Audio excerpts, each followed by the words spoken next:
Hello, this is Pastor Frank Lewis, and welcome to another program dealing with raising children, raising emotionally healthy children. And it's under the title of the book that I am going to be writing from these videos, and that is called The Parent's Playbook. And it's really important. We started last week talking about bonding and all different aspects of bonding. Today, we're going to talk about what happens when you don't get properly bonded, when your child is not properly bonded to you as a parent or as a mother or a father. It's so vitally important for you to realize the bonding step of development is critical for you to know about and to understand how valuable it is, because it is the foundation of a child's emotional makeup and their mental makeup and how their brain functions and every other thing. Bonding, as you recall, is the term that behavioral scientists use, psychologists use for how parents build trust with their baby, with their newborn baby, all the way up until the age of 2. And that is how they do that, is they meet their physical needs in a timely manner. When your baby cries, as you remember from last week, when your baby cries, it is imperative that you get and meet that baby's needs as fast as possible with a smile on your face, glad to be with your baby, and your baby will build trust. If that's not done, if something gets in the way of that, and you can be sure that Satan does not want you to bond with your newborn. Satan does not want you to bond at all, because if you don't bond, there's very serious emotional results that take place. Bonding is trust. And if you can have your child, if your child will trust you, their lives are going to be so much better. If they can't trust you, they are going to have less than the lives that God planned for them and that God desires for them. Because remember, your baby was fearfully and wonderfully made, attached in the womb by God, and they have certain gifts and things they're supposed to do. But if they don't get the right foundation, if they don't get bonded, if they can't trust you as mom first and dad second, then everything is going to be more difficult. And that's exactly what the devil wants. That's what he sets up. So you've got to know that bonding is very, very, very important.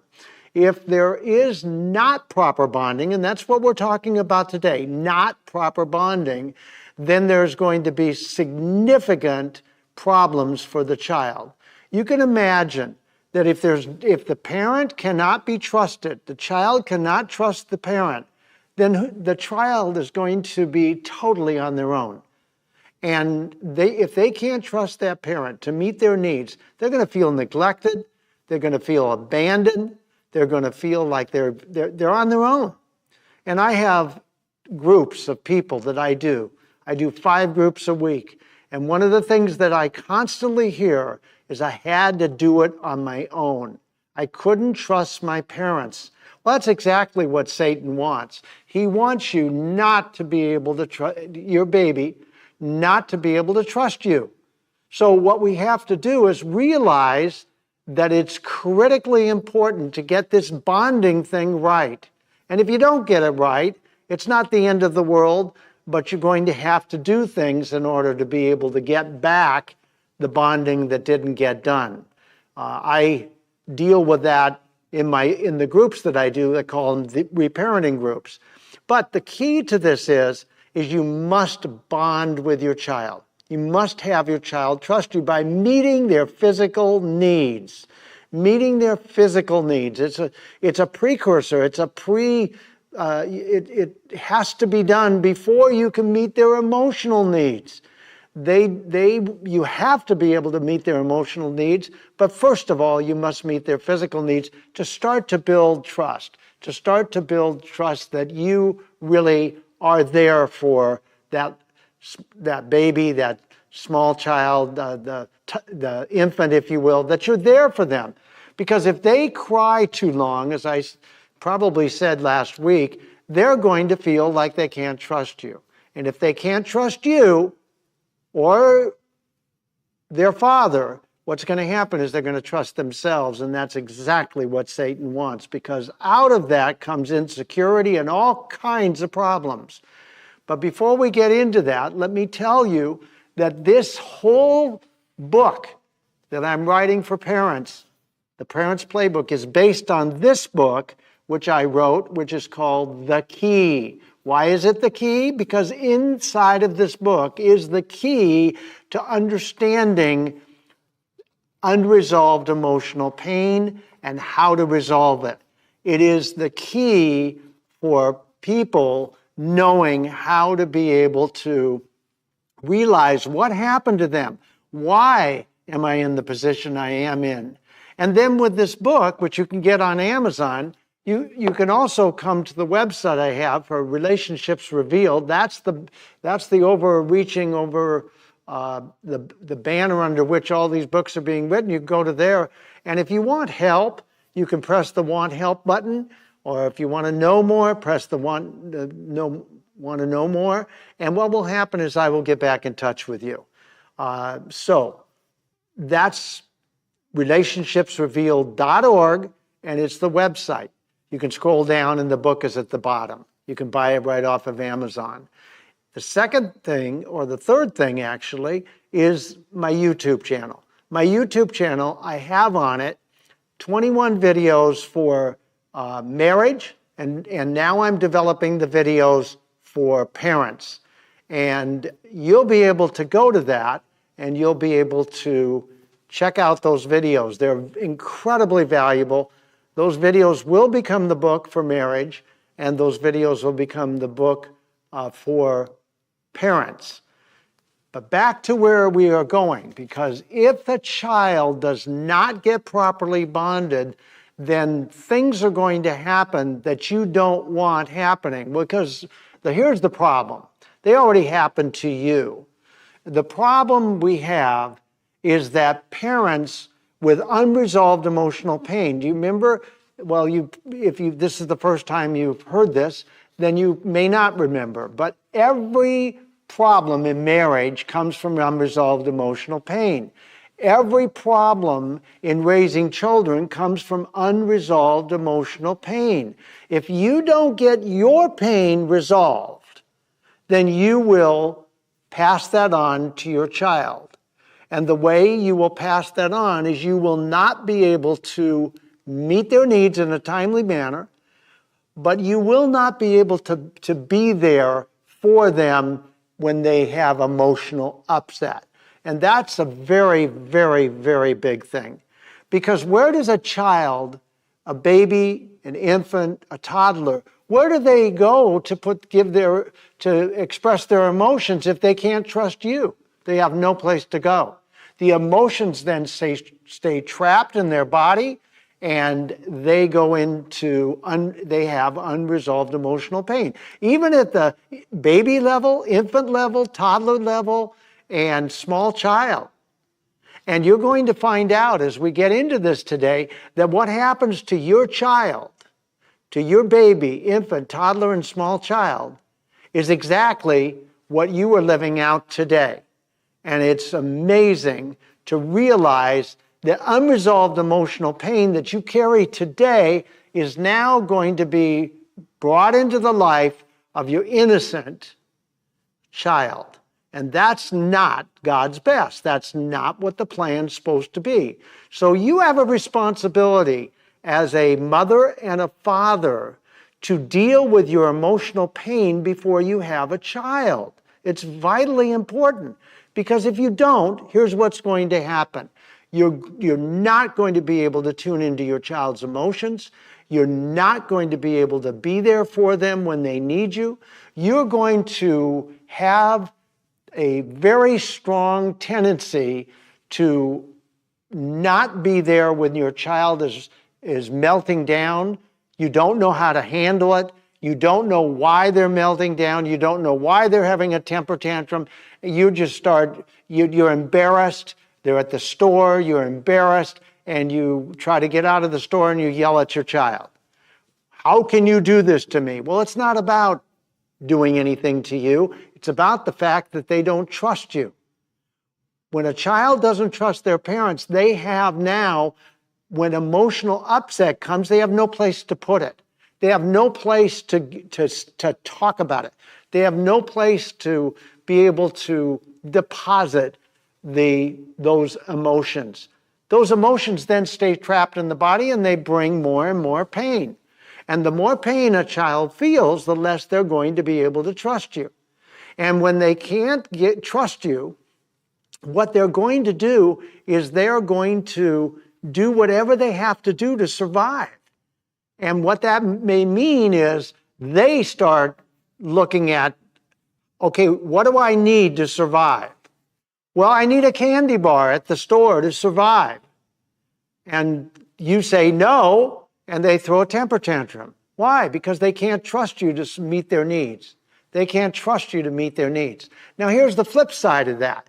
If you're very, very good at meeting their needs, you give them everything, you didn't do it, you maybe weren't there in a timely fashion, so they really don't trust you, but you do think that you're meeting their needs, what ends up happening is you end up in a situation where you think you're meeting their physical needs, but you're really not, because you're not doing what is best for the child. You're doing what's best for you. I know parents, too many of them, they just give their child the phone with a program on it in order to be able to have their child not bother them, not be involved with them. And that's one of the reasons why this generation, this Gen Alpha and Gen Z, are so mixed up, because their parents just gave them a device, and that was supposed to be their parent. That's not what a child needs. And so we've got to do a better job. And that's why I'm doing this whole book, and that's why I'm taking the time and putting all this together for you, so you can know how vital it is to not only meet your child's physical needs as a baby. That means, wiping their bottom and getting them fed timely, and making sure that they, if they have colic, that you are comforting them, finding out how to take that baby out of distress and put them into comfort. Well, as they grow into an infant, now what happens is you've got to be able to do that when they have emotional upset. And when they have emotional upset, it becomes more difficult. Why? Because you are required by the development of your child to actually listen to them. Now, when they're infants, they may not be able to get many words out, but they can cry and they can get upset. And what you can do is then you hold them, you comfort them. You don't yell at them. You don't abandon them. You don't, if they embarrass you, be embarrassed. It's okay. You'll get through it.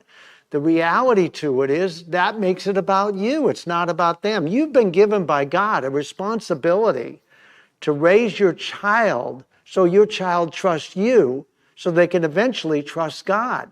Because if they can't trust you, they won't be able to trust God. They'll trust themselves. And when a child gets into by the age of 2, they have to become a person. They have to become a person. They have to develop into a person. Well, how are they going to do that? They're going to do that by watching you and how you operate. And if you have unresolved emotional pain and you trigger, they're not going to feel safe. They're not going to feel safe at all. And that's the problem. And if they don't feel safe, then they're going to you're going to actually see them melt down, have temper tantrums, just be moody. They'll be shut down, or they'll be, what they call hyperactive. Hyperactivity really, I believe, is not what it appears to be. I believe that hyperactivity comes from trauma, comes from unresolved emotional pain that the child's feeling. They can't concentrate. They can't focus. Why? Because they're constantly trying to figure out how are they going to survive with mom and dad they can't trust. And so they can't think sequentially. They can't get tasks done in a proper way. And they grow up that way. And then they end up taking the different ADHD drugs, if you will, and the problem just continues. What's the problem? They're in great emotional pain. And so you have the opportunity to change how your child actually emotionally ends up by your willingness to learn how to be able to listen to them, to be able to hear them. See, I believe the Lord has shown me that all people, all human beings need to be listened to. They need to, which causes value. They need to be heard and they need to be loved. Well, if you're not doing that for your child, then your child is getting shortchanged. You're shortchanging your child. Now, the question is, how can you do that if you've never been listened to and heard and loved as a baby, infant, toddler, and small child? If that never happened for you, how are you going to do it for your child? And you see the whole thing just keeps going and going, and Satan gets done what he wants to get done, which is have your child grow up to be a person that is not the person that God created them to be. Why? Well, because they grow up in fear. If a child can't trust mom or dad, if your child can't trust you, they're going to grow up in fear. They're going to believe that you don't care for them. They're going to believe that they're not valuable, important, and worthy. And you know what? They're going to believe, they may believe like me, they were defective, that they were defective. I was raised by a narcissistic, rageaholic doctor. And my dad was absolutely abusive, and I couldn't trust him. And my mom wouldn't stand up to him, so I couldn't trust her either. So I ended up in a, totally shut down. They took me to the psychiatrist and tried to fix me, if you will, but I wasn't fixable, because what happened is that I lived in a constant state of fear. I lived in a place where I was so insecure. It was always shifting. Dad would get mad here and mad there. Every dinner was even when I was a little kid, was Dad blowing up at my sister or myself or my mother. And it was just horrible. It was like being raised on a battlefield. And it caused me serious problems. I mean, very, very serious problems. So I don't want that to happen to your child. I really don't want that to happen. But I will tell you this, here's what's going to happen. If you don't give them attention and you don't love them and really try to listen to them. Now, if they're negative, it's okay. If they're afraid, it's okay. If they're happy, you might think that's better. It's fine, but if they're negative, hear what they have to say and then repeat back what they have to say. They'll know they're heard then. And then you can comfort them and love them in their fear. And then you'll bring them out of their fear. See, as a parent, you've got to be able to be there for your young child unconditionally. You've got to love them unconditionally. And that doesn't mean that if they perform, you love them more. No, God doesn't do that, and you can't do that. Well, you can, but the problem is if you do, then you're going to have a performer for a child, and that child's never going to be happy unless they're performing. They're not going to be feeling any kind of value unless they're performing. You don't want that.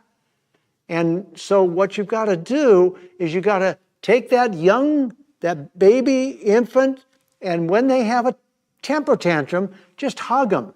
Just love them. You don't even have to say words, just comfort them. When we have a temper tantrum, what does God do? He comforts us. He helps us. So you got to do the same thing for your infant, for your baby, for your infant, for your toddler. It's vitally important. If you don't, here's what can happen. I have a friend, a person I know, that did not. He worked all the time. This person was a workaholic, worked all the time. Wasn't his fault. He was raised by a father that worked all the time, and you know how this goes. So his model was to work all the time. Never be home, just work all the time, because that's what his father did. So he wasn't there. Mother was trying to do the best she could, but she had unresolved emotional pain. Make a long story short, he didn't give attention to his children, to his two sons, one of which was more challenged than the other one. So what did it happen? Well, that son started acting out. As that boy grew up and got into adolescence, started vandalizing, started doing things to get father's attention. Well, father didn't still give him attention, so he started stealing, and then he went to juvenile hall, and then now he's got his father's attention, right? Well, what happens is he still hasn't got his father's attention like he wants it, so he does more things, and finally he gets into drugs, and then he does marijuana. Eventually, it's methamphetamines and other drugs, and then it's cocaine, and then it's eventually heroin. Well, all during this time, he's going in and out of prison. Well, his father's spending all this money that this father's been making all this time on this kid who's doing what? Getting his attention. Now, it's negative, but children that can't get your attention positively, they'll get your attention. They'll get your attention through negative acting out. And I will tell you, this man has spent thousands and thousands and thousands of dollars trying to help his son. And I'm telling you something, it is a very, very serious problem. And it's been very, very difficult. Well, that can happen to you.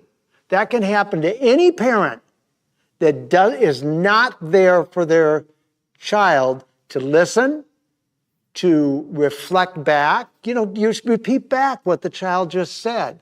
That's called mirroring. But if you have unresolved emotional pain, that's going to be very difficult, and your mirror is broken, and so you're reflecting back to your child off of a broken mirror, and that's not going to work well for your child. So your child is going to end up not being able to trust you, and he may have, or she may have, may try to get your attention any way they can. See, I believe that's what's happening to Gen Alpha and Gen Z right now with this whole thing. The devil's put temptation before these kids, and they have no place to process and to talk. They don't trust their parents. And so what do? They're in great pain. They're in great pain, so they think, well, it must be because I'm a boy. Well, I must be a girl. And, they think that if they get a sex change and do this mutilation, that they're going to end up with their pain resolved. It's not going to happen. Unfortunately, they can't know that until it's too late. And you find all these problems. You find out that the real issue with children is they have unresolved emotional pain. And because they have the unresolved emotional pain, they're acting out. They're doing drugs. They're committing suicide. Why? Is this normal? Is this the way it's supposed to be? No, it is not the way it's supposed to be. It is because parents don't know how to raise children. And I don't want what happened to me to happen to any more children. I don't want that to happen. So I'm on a crusade. I want to absolutely educate moms and dads into understanding how to listen, reflect back, tune in emotionally to their children, so their children will know that they're there. What the problem is that the children feel like they don't matter. They're depressed. They have major problems of insecurity, anxiety, suicidal thoughts. Why? Because they feel like they don't matter. Because mom and dad didn't do the bonding that they needed when they were babies and infants and toddlers, and so they continue, and Satan sure reinforces that over and over again, so they're not who God created them to be, and they can't do what God created them to do. So you see why the attack is so great. But you have the opportunity to learn how, and to learn that bonding, learn how to bond, but also learn that bonding is critical. If you don't do it right, it's going to cause your child a life less than what God planned, but a life of hell, to be real honest with you. I have all these groups that I do, and I deal with people, and all of the people in my groups talk about what happened to them when they were children. They didn't get what they needed. So we've got to, the whole reason I'm doing this and writing this book and doing all this is so that you can know what to do, how to do it, when to do it, and you're not going to be lacking information on how to bond with your child. Because if you can't bond with your child, they're going to end up just like you. They're going to end up triggered. They're going to end up with emotional issues and unresolved emotional pain. I don't think you want that. That's not why you had a child.